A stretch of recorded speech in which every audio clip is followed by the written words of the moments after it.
Assalamualaikum warahmatullahi wabarakatuh. Perkenalkan, nama saya Nini Pahlawanti. Jabatan saya pekerja sosial ahli Madya. Kami bekerja di Panti Pelayanan Sosial Wanodyatama Surakarta, yaitu panti UPTD dari Dinas Sosial Provinsi Jawa Tengah. Kami bekerja di fungsional pekerja sosial sudah 22 tahun.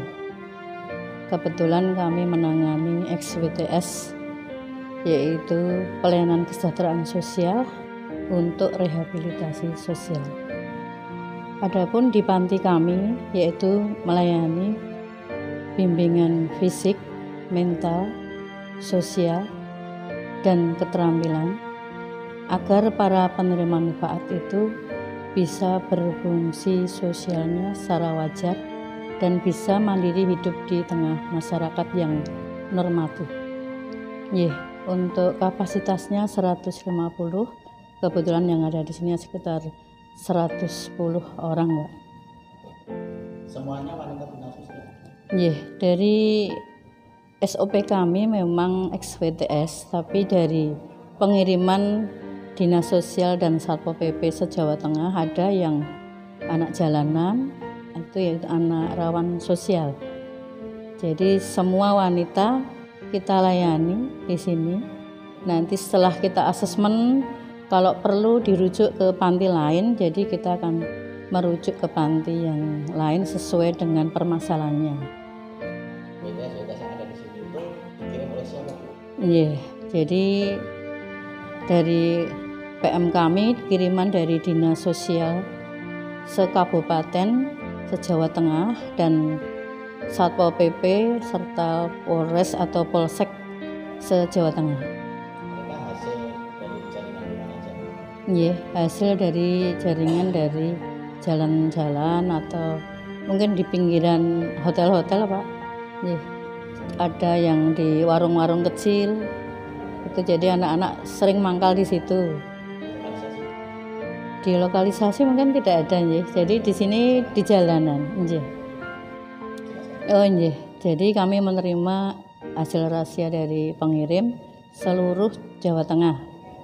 Jadi kadang-kadang satu-satunya panti di Jawa Tengah yang menangani pelayanan rehabilitasi sosial XWTS, Pak. Jadi dari hasil rahasia kami para pekerja sosial langsung mendapatkan tugas, yaitu di-intake dulu datanya dari mana, asalnya dari mana. Kadang-kadang PM itu menyebutkan nama bukan nama asli, jadi nama samarannya. Terus kita asesmen, dari asesmen kita fisiknya cacat atau enggak, ada sakit atau enggak, dan permasalahan sosialnya seperti apa, latar belakang keluarganya, datang dari mana dia berasal. Dan dari anak-anak atau PM ini kadang-kadang menyembunyikan asli pekerjaannya dari keluarganya. Jadi banyak keluarga yang tidak tahu yang selama ini dijalani. Jadi sering merantau, jadi tidak rumahnya Semarang, nanti ketemunya di Demak. Jadi asalnya dari Demak, nanti operasionalnya di Semarang dan sebagainya. Seperti itu. Jadi setelah kita asesmen dari pekerja sosial, nanti kami merencanakan dari asesmen itu apa, kita rencanakan intervensinya. Harus intervensi seperti apa yang sesuai hasil asesmen. Setelah kita rencanakan, kita susun rencananya, kita pelaksanaan intervensi, yaitu kalau memang dia sehat, bimbingan olahraga bisa ikut dan sebagainya. Kalau dia sakit, kita rujuk ke rumah sakit atau puskesmas tempat. Kalau dia mempunyai anak bayi atau balita, kita dari pekerja sosial selalu menghubungi atau koordinasi dengan Dinas Sosial daerah asal dari penerima manfaat tersebut. Harus sehari-hari di rumahnya seperti apa dan harus bagaimana untuk selanjutnya. Dari hasil pelaksanaan intervensi tadi nanti kita akan evaluasi, Pak. keterampilannya yang dimiliki itu sesuai enggak dengan bakat minatnya. Terus kita evaluasi selama 6 bulan di sini atau 5 bulan di sini, perkembangannya sikap mentalnya itu bagus atau enggak, atau malah dia tidak bisa berubah atau bagaimana. Jadi nanti dari hasil evaluasi itu kami akan tuangkan dalam case conference.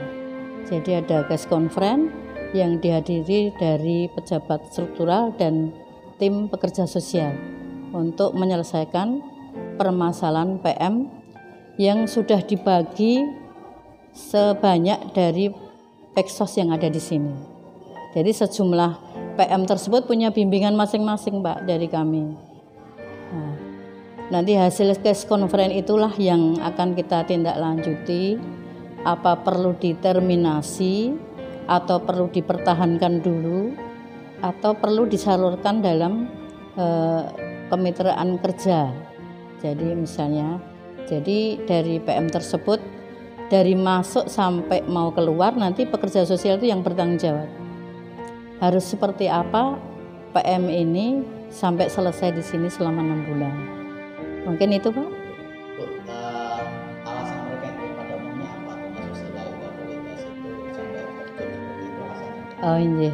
Jadi kadang-kadang anak-anak ini langsung menuju ke ekonomi, Pak, iya.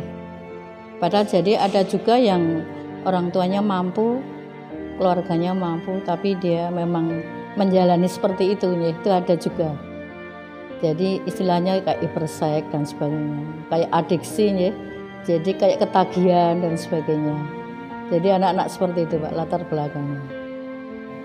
Bukan untuk profesi mencari uang, kan? Itu ekonomi tadi, Pak. Jadi ekonomi itu kadang-kadang dijadikan nomor 1. Untuk jalan pintasnya yang mudah, tidak berpikir, kadang tidak mau capek dan sebagainya itu. Jadi dari program kami dari rehabilitasi sosial itu ada anak-anak diberikan bimbingan kerohanian atau bimbingan mental, yaitu ada agama. Nanti ada kita lewatkan melalui event-event hari besar nasional agar dia bisa aktualisasi. Kadang-kadang anak-anak pinter ngaji dan sebagainya, mungkin dari latar belakang pendidikannya. Setelah itu kita berikan pendidikan kedisiplinan, yaitu kerjasama dengan kepolisian, dan ada keterampilan, yaitu ada tata boga, ada menjahit, dan salon. Jadi dari keterampilan dan bimbingan yang kita berikan, kita bertujuan untuk PM bisa berfungsi, Pak.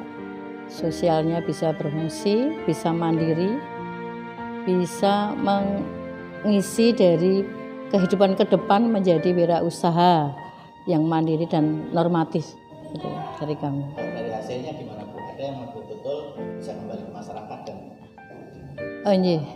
dari PM kami, ya, seperti anak-anak kami lah, penerima manfaat, Pak.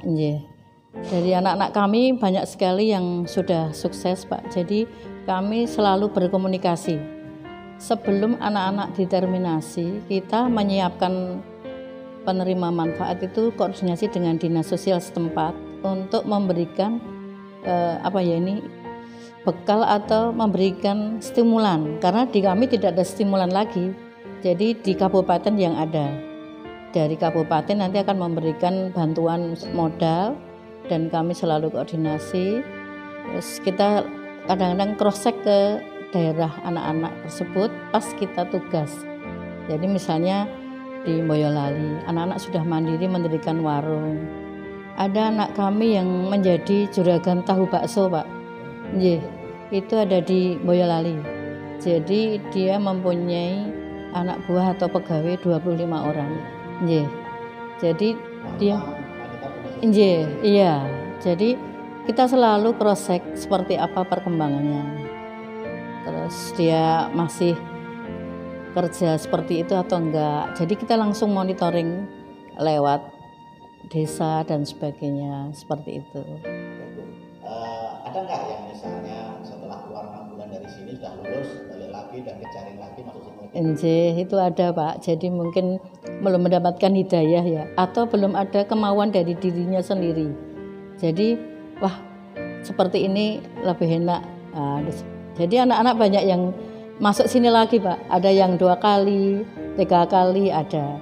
Jadi memang untuk rehabilitasi mental ini tidak mudah. Jadi anak-anak kami itu harus ada kemauan, ada dasar agama yang kuat, dan ada dukungan dari keluarga atau masyarakat yang bisa mendukung dia untuk meninggalkan kehidupan yang lama. Seperti itu Pak. Bu, kendala yang dihadapi membina anak-anak. Jadi karena anak-anak ini dari berbagai daerah, berbagai ragam dari kebiasaan yang lain ya Pak ya. Jadi santai, tidak terikat aturan dan sebagainya. Jadi anak-anak kami bimbing itu kadang berontak, kadang saling menyalahkan karena tiap hari tidak bangun subuh, dia harus bangun subuh. Jadi susah diaturnya. Itu dalam tahap adapsinya. Jadi dia harus penyesuaian diri di aturan ini. Jadi di 4 bulan tuh betul-betul pembimbing harus rutinitas. Kita selalu konseling individu. Harus kita rutin untuk mengingatkan dan sebagainya. Jadi dalam masa penyelesaian 4 bulan itu, nanti kalau yang 4 bulan sudah bagus, nah itu. Tapi pas penyesuaian itu ada yang berkelahi, ada yang bantah, ada yang tidak ikut dengan aturan, banyak sekali. Dan kalau kita anak-anak tidak ikut aturan, nah itu nanti ada sanksi di sini Pak. Kami di Peksase ada sanksi apabila tidak menjalankan kegiatan sesuai aturan. Sanksinya bersih-bersih Pak. Kamar mandi, ruangan kantor, halaman. Jadi langsung kita berikan sanksi. Jadi anak-anak akan, wah saya harus ikut aturan yang ada di sini. Lebih disiplin, lebih teratur. Jadi kita melatih dalam kehidupan yang teratur. Karena di luar sana mungkin dia seenaknya atau kebiasaan yang tidak bagus. Itu mungkin Pak. Kendala berikutnya yaitu dalam pelayanan eksploitasi ini banyak warga yang kurang bertanggung jawab, yaitu seperti preman-preman atau oknum yang berusaha untuk mengeluarkan PM dari panti ini. Jadi dengan memaksa dan sebagainya. Jadi dia berusaha karena asetnya hilang Pak. Jadi di situ dia berusaha untuk mengeluarkan dengan berbagai cara. Dalam hilang asetnya. Jadi kan banyak preman itu punya murid 5, 6. Nah, di situ asetnya hilang. Jadi dia memaksakan kehendaknya untuk bisa mengeluarkan dari sini. Kadang menyewa lawyer Pak. Nah, menyewa lawyer atau oknum dan sebagainya. Nah, tetap kami dari tim kami berusaha untuk berupaya tetap merehabilitasi, dan kita kerjasama dengan kepolisian dari Polsek Laweyan atau Polres Surakarta agar aman di dalam pelayanan, mengadakan pelayanan di panti ini. Seperti itu Pak. Nggih. Oh nggih. Dari PM kami ada yang karena tidak laku ya Pak, jadi dia stres bagaimana bisa mendapatkan langganannya itu, tapi karena langganannya menghindar dan tidak tertarik lagi, akhirnya PM-nya stres Pak. Jadi kadang sampai di panti diantar ke dari Satpol PP itu dia tidak bersedia untuk di sini, berteriak-teriak. Jadi kita kerjasama dengan rumah sakit jiwa Pak untuk diperiksakan kondisi kejiwaannya. Terus di kami juga ada dari PM kami ada VCT, pengadaan VCT itu kerjasama dengan Puskesmas Laweyan dan Mitra Alam, Yayasan Mitra Alam untuk pemeriksaan VCT. Apabila dia positif nanti kita rujuk ke Rumah Sakit Muwardi atau Rumah Sakit Ngimpang Surakarta. Positif mengidap HIV/AIDS Pak. Nggih. Jadi dari kami tetap ada kerjasama dari Puskesmas dan LSM Mitra Alam. Mungkin itu Pak. Sudah lulus dari Nggih, itu kendala kami Pak. Jadi banyak anak-anak kami yang masih di panti, ada yang masih 2 tahun ini di sini. Dari pihak keluarga tidak bisa menerima karena ada permasalahan keluarga, dan dari dinas atau bupati sendiri tidak menerima PM itu berada di wilayah tersebut. Jadi asalnya ya, karena PM kalau dikeluarkan dari sini dia akan ini Pak, menjalani kehidupan yang tidak normatif, di alun-alun, mungkin sampai ada viral. Nah ini dari bupati tersebut menitipkan kembali ke sini. Jadi lebaran pulang pagi dijemput, nanti sore diantar ke sini karena tidak sanggup untuk memberikan pelayanan di masyarakat karena anaknya tidak bisa menyesuaikan diri dengan aturan masyarakat yang normatif tersebut. Seperti itu. Ada yang dari pihak keluarga tidak menerima Pak. Lah ini kadang udah kita data ke sana, ternyata di sana sudah ada surat kematian. Jadi tetap penerimaan manfaat ikut kegiatan sini melebihi dari SOP 6 bulan tersebut. Oh iya, ini untuk PM kami, semoga setelah keluar dari sini bisa menjalani kehidupan yang lebih baik dan bisa hidup normatif serta di masyarakat bisa diterima dan di dunia kerja pun bisa diterima. Karena anak-anak di sini ada stigma kalau sudah XBTS kan susah ya Pak. Jadi mudah-mudahan dari dunia kerja bisa menerima anak-anak lulusan dari kami. Mungkin itu Pak. Terima kasih. Yeah.